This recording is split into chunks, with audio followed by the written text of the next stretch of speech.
big cheesy grin, because this is a controversial topic and I don't want trouble, I don't want conflict, I only wish to put my point of view across. However, this is a topic which may be quite controversial, so just bear that in mind. Now, one thing I can't stand is fake news. Fake news is everywhere. It's all across social media. Now, fake news is bad, but what is even worse than fake news is when people don't double check what they are watching or what they are reading. Now, this is endemic almost across platforms such as TikTok and Facebook and Twitter and all these places. So when I was on TikTok the other day, I came across a lady who has created a video about the British Empire. This is a subject of very great interest to me. I've made a lot of content about it, written and recorded.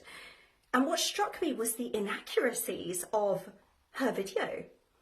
Now, it became very clear to me after watching it that this video had pretty much been uploaded in order to perpetuate a prejudice that she had against England and the English people. Now, this is my opinion, but the reason that I say that is because upon viewing her entire profile, I saw video after video after video, which can only be described as prejudice and racist, as the content was speaking derogatorily about England and the English, even though she too was English.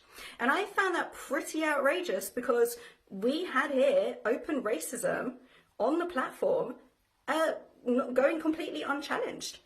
But back to the British Empire video. So I noticed the inaccuracies in there. I noticed that there seemed to be an underlining tone that was driving it forward, which I didn't like. And I pointed out some of the inaccuracies with the truth.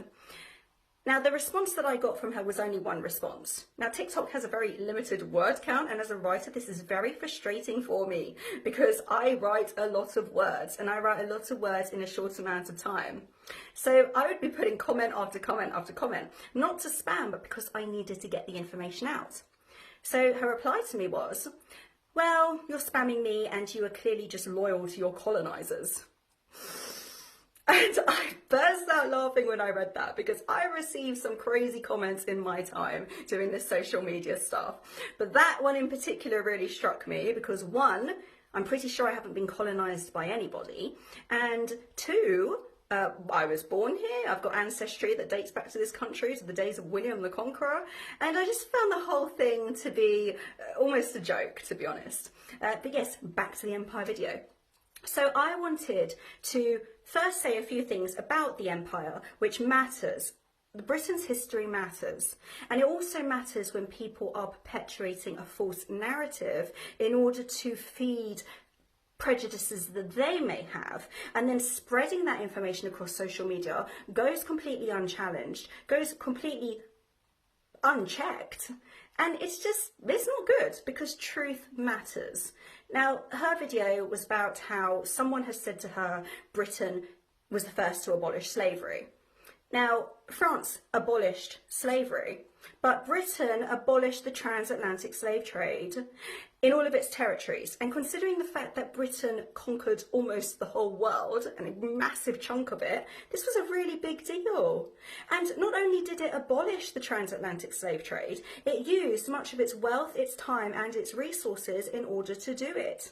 It used to use the Royal Navy to fight slavers on the seas. It bribed other states. It went head to head with other empires who didn't want to end slavery.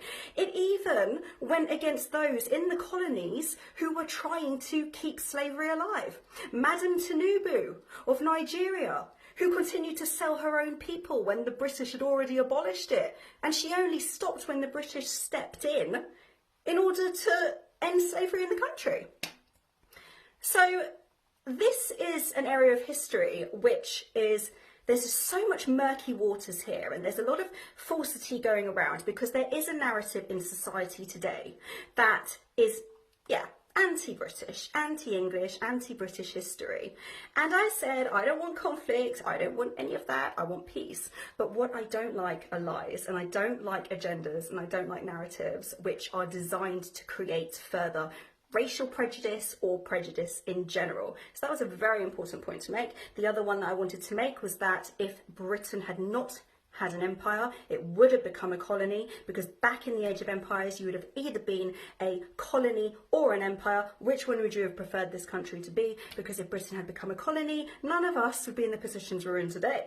And we would not be the leading innovators in the world today, and we wouldn't be having the freedom that we have today in order to join causes and push causes forward.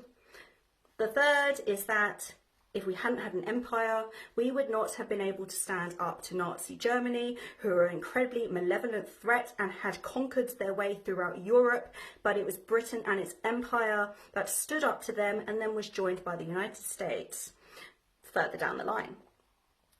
So, all of these factors need to be taken into consideration. All of these factors matter. And when I come across people who are perpetuating a narrative simply to fit what seems to be their own prejudice, it does annoy me, because it's unfair, and it also creates inflammatory divide in today's society between people, and this isn't right. Now, when I said to her I would like to do a write-up and possibly tag her in it, I couldn't find her profile afterwards, presuming that I was blocked by the individual in question. So, as I said, I do prefer to kind of stay out of political stuff these days, but I really don't like lies or falsehood, and it is also important to give credit where it is due. This country did a lot for this world. This country has done a lot throughout history, and it will continue to do so in the future. So please, let's keep the truth alive. Yes, bad things happened. Yes, it was a very difficult age, and yes, the empire did bad things, but it did a lot of good as well, and we must acknowledge that, and we must show respect if we want respect to be a part of our future as well. Well, thank you for listening.